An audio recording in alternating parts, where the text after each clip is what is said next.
अभी हम जमुई के मतगणना केंद्र केकेएम कॉलेज में उपस्थित हैं। पूरे जो लोकसभा चुनाव है उसको लेकर सटीक विश्लेषण करने के लिए उपस्थित है। और आपको बता दें कि परिवर्तन बिहार के एग्जिट पोल पर मोहर लगता हुआ भी दिखाई पड़ रहा है। लगभग परिवर्तन बिहार के द्वारा यह बताया गया था कि बिहार में 40 सीट में लगभग 33 से 36 सीट आने की संभावना बताई गई थी, जो कहीं ना कहीं सही साबित होता हुआ दिखाई पड़ रहा है। जमुई लोकसभा की बात करें तो अरुण भारती जो अर्चना रविदास है, जो आरजेडी की कैंडिडेट है, उसे मात देते हुए नजर आ रहे हैं। हमारे साथ सीनियर जर्नलिस्ट अरविंद सिंह भी हैं, बात कर लेते हैं। जमुई लोकसभा की पहले बात करें तो अरुण भारती की जीत दिखाई पड़ रही है। क्या लग रहा है कि जो जीत है, जो दावे किए जा रहे थे मुकेश यादव और अर्चना रविदास की ओर से, आरजेडी की ओर से, अब धराशायी दिखाई? दावा तो जो मैदान में उतरता है वो दावा तो अंतिम दिन तक करेगा। जब तक अंतिम वोट की गिनती नहीं हो जाती तब तक का दावा करेगा, तो लाजमी है और वो करेंगे।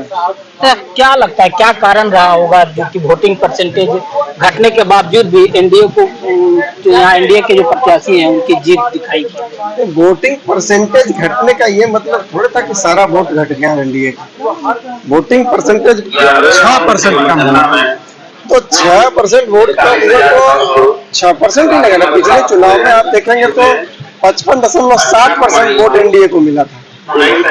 6% अगर वोट घटा तो वही 6% घटा, 49% वोट तो उसको आएगा ना। और वोटिंग परसेंटेज इधर बढ़ा, राजद समर्थित मतदान केंद्रों पर खास करके ज्यादा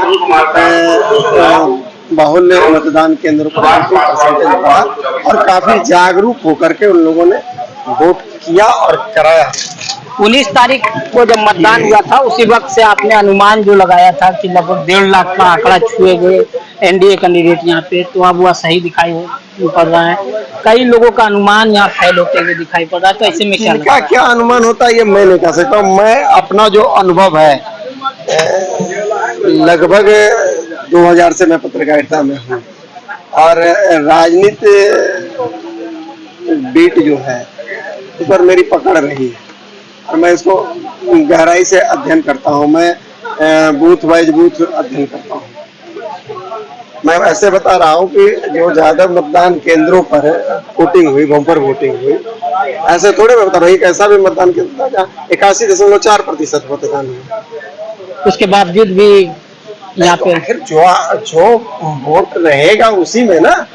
3.25 लाख 3.5 लाख ज्यादा का यहाँ वोट है, तो 60% एवरेज वोट अगर वो किए तो 3.5 3.5 का ही 60% आपको आपके खाते में जाएगा। कहा जा रहा था कि जो नीतीश कुमार के वोटर हैं, जो चिराग पासवान से नाखुश हैं, वो इस बार आरजेडी की ओर मुखातिब हो सकते हैं। नहीं, ये गलत कोई भी कह रहे थे।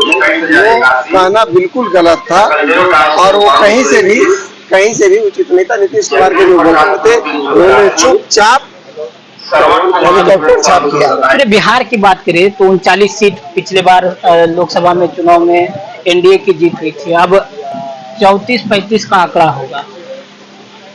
पिछले बार जो परिणाम आया था वो उसमें राष्ट्रभक्ति देशभक्ति जुड़ा हुआ था। सर्जिकल स्ट्राइक, आक्रोश, पाकिस्तान के प्रति आक्रोश, उसको जवाब देने वाला प्रधानमंत्री का चेहरा दिख रहा था नरेंद्र मोदी में। ये परिस्थिति इस बार नहीं थी। इस बार लोग को महंगाई और बेरोजगारी का भी टीस मन में दे रहा था। बिहार में अलग बात है कि राजद का पुराना एपिसोड जो था, पुराना राजपाट का दिन याद कर करके लोग बैक हो जा रहे थे। बुराई तेजस्वी यादव में नहीं है, लेकिन उनके पिताजी के और माँ के कार्यकाल में जो कुछ हुआ वो देख करके लोग वहाँ एकत्र नहीं हो पा रहे हैं, उनके साथ नहीं जुड़ पा रहे हैं।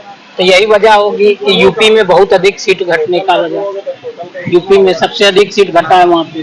बिल्कुल, यूपी में देखिए, यूपी में और भी कारण। यूपी में एनडीए का जो कोर वोटर माना जाता है, वहाँ मजबूत वोटर माना जाता है राजपूत, वो उसके नाराजगी का खामियाजा भुगतना पड़ा यूपी।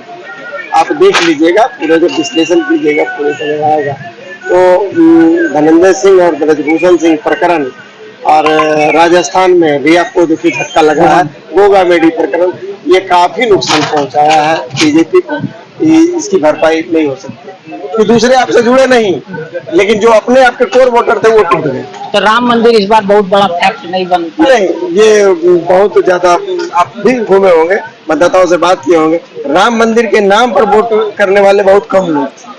तो मुझे लगता है कि जब मतदान केंद्र पर हम लोग घूम रहे थे या आप भी जा रहे थे, तो वहाँ जो अनाज, जो 5 किलो अनाज था वो मुफ्त हो रहा था, किसान सम्मान निधि वो अभी बरकरार तो नजर आया। वही लाज भी बचाया है।